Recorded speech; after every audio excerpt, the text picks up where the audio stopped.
All right, let's get right into it. Today, we're tackling a really fundamental concept in international economics, the equilibrium exchange rate. You've probably heard this a million times on the news, right? Some talking head says a currency is overvalued or undervalued. But hold on a second. If you've got a flexible exchange rate, isn't it just a price? The point where supply meets demand? So how in the world can a market price, the price people are actually paying, be the wrong price? Well, that's the big puzzle we're going to unpack today. Here's how we're going to do it. First, we'll dig into this very idea of a wrong market price. Then, we're going to look at 3 different ways economists try to figure out what the right price might be. We'll look at it through the lens of a universal price tag, then by trying to balance the country's books, and finally by taking a peek into the future. And at the end, we'll put it all together in our economist's toolbox. Okay, first up, this whole idea of a wrong price. The reason we even talk about this is that the exchange rate you see on your screen, the one that changes every second, it's noisy. It jumps around based on rumors, speculation, the latest news, all kinds of short-term chatter. To really get a sense of a currency's true value, economists need a way to tune out all that noise and find a more stable long-term anchor. And that anchor is what we call the equilibrium exchange rate. Now, what's so important to get here is that this is not the current market price. Think of it more as a theoretical standard. It's kind of like a North Star for the economy. It's the level the actual exchange rate should be heading towards for everything to be in a healthy, sustainable balance over the long haul. So, how on earth do we find this theoretical North Star? Well, our first tool takes the really long-term view. It's a concept called purchasing power parity, or PPP for short. You can pretty much think of it as the ultimate universal price tag. The idea at its heart is actually incredibly simple, almost common sense. It's based on something called the law of one price. Basically, if you strip away things like shipping costs and taxes, any given product, like, say, an iPhone, should cost the same in New York as it does in Tokyo once you do the currency conversion. $1 should buy the same amount of stuff wherever you are in the world. The Economist's Big Mac Index is a really fun way to see this in action.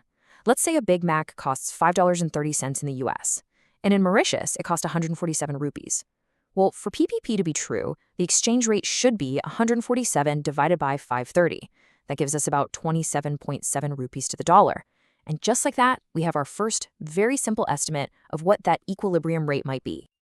But okay, that simple model runs into a pretty obvious problem, right? We all know that things you can't easily trade across borders, services like getting a haircut or eating at a local cafe, are way cheaper in developing countries. So what's the deal? Why doesn't PPP seem to work for them?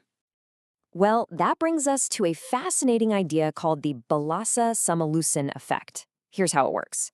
As a developing country gets more productive at making things it can export, we call that the tradable sector, wages in those factories go up.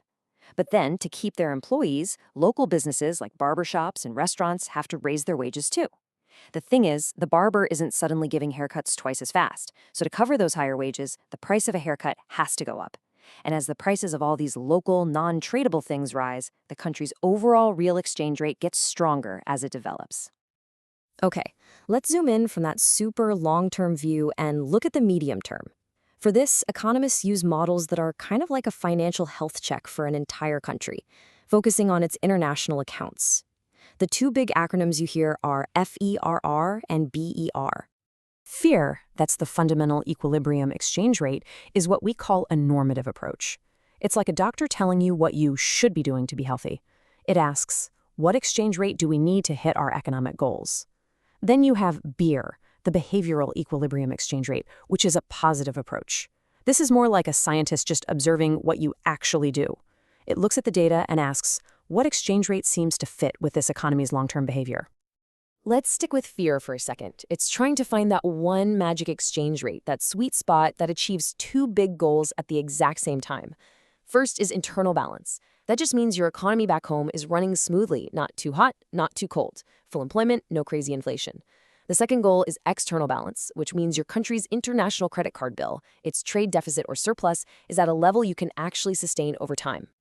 So here's the real punchline for this approach. When you hear an economist say a currency is overvalued using a fear model, what they're really saying is that the current exchange rate is too strong to hit those two goals. It's making exports too expensive and imports too cheap, leading to a bigger trade deficit and a weaker domestic economy than you'd want. All right, let's shift our focus one more time and zoom in even closer to the short and medium term. Now we're going to look at the intertemporal model, which is all about how our collective expectations for the future drive the exchange rate today. This really gets to the heart of it. Financial markets are basically giant betting parlors, constantly placing wagers on the future. Is a country about to have a massive tech boom? Is it heading for a recession? All of those hopes and fears get baked into the exchange rate right here, right now. The dot-com boom in the 90s is a fantastic real-world example. Around the mid-90s, markets started getting really excited about the future productivity gains from the internet. That optimism made people in the US feel wealthier, so they started spending more money then and there. All that new spending, especially on local services, pushed up prices, which caused the US dollar to get stronger and the trade deficit to get bigger, all based on a future that hadn't even happened yet.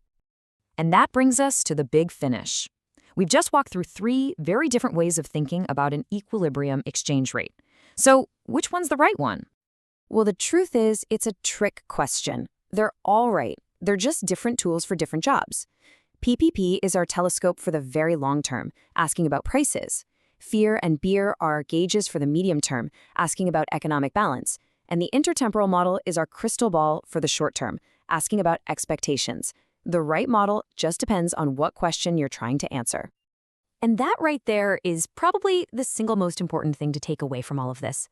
There is no single, correct, magic number for what a currency should be worth.